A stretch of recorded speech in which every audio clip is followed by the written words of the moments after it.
ರಾಮೋಜಿ ಸಮೂಹ ಸಂಸ್ಥೆಗಳ ಅಧ್ಯಕ್ಷ ಇನ್ನು ನೆನಪು ಮಾತ್ರ. ಆರೋಗ್ಯ ಸಮಸ್ಯೆಯಿಂದ ಬಳಲ್ತಾ ಇದ್ರು ರಾಮೋಜಿ ರಾವ್. ಇನ್ನು ಅವರು ಇನ್ನಿಲ್ಲ ಅನ್ನೋದರ ಕುರಿತಾಗಿ ಮಾಹಿತಿ ಸಿಕ್ಕಿದೆ. ಇಂದು ಬೆಳಗ್ಗೆ 4 ರಿಂದ 5 ಗಂಟೆ ಸುಮಾರಿಗೆ ಅವರು ವಿಧಿವಶರಾಗಿದ್ದಾರೆ. ರಾಮೋಜಿ ರಾವ್ ನಿವಾಸದಲ್ಲೇ ಅಂತಿಮ ದರ್ಶನಕ್ಕೆ ವ್ಯವಸ್ಥೆಯನ್ನ ಕೂಡ ಕಲ್ಪಿಸಿಕೊಳ್ಳಲಾಗಿದೆ. ರಾಮೋಜಿ ಫಿಲ್ಮ್ ಸಿಟಿಯಲ್ಲಿರುವ ನಿವಾಸದಲ್ಲಿ ಅಂತಿಮ ದರ್ಶನಕ್ಕೆ ಸಕಲ ರೀತಿಯ ಸಿದ್ಧತೆಗಳು ಕೂಡ ನಡೀತಾ ಇದೆ.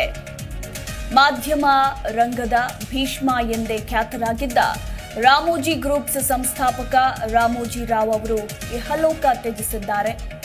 ಜೂನ್ 8 ಅಂದ್ರೆ ಇವತ್ತು ಬೆಳಗ್ಗೆ 4:50ಕ್ಕೆ ಅವರು ಕೊನೆಯುಸಿರೆಳೆದಿದ್ದಾರೆ. ರಾಮೋಜಿ ರಾವ್ ಅವರಿಗೆ 87 ವರ್ಷ ಆಗಿತ್ತು. ಇನ್ನು ಆರೋಗ್ಯ ಸಮಸ್ಯೆಯಿಂದ ಅವರು ಬಳಲ್ತಾ ಇದ್ರು.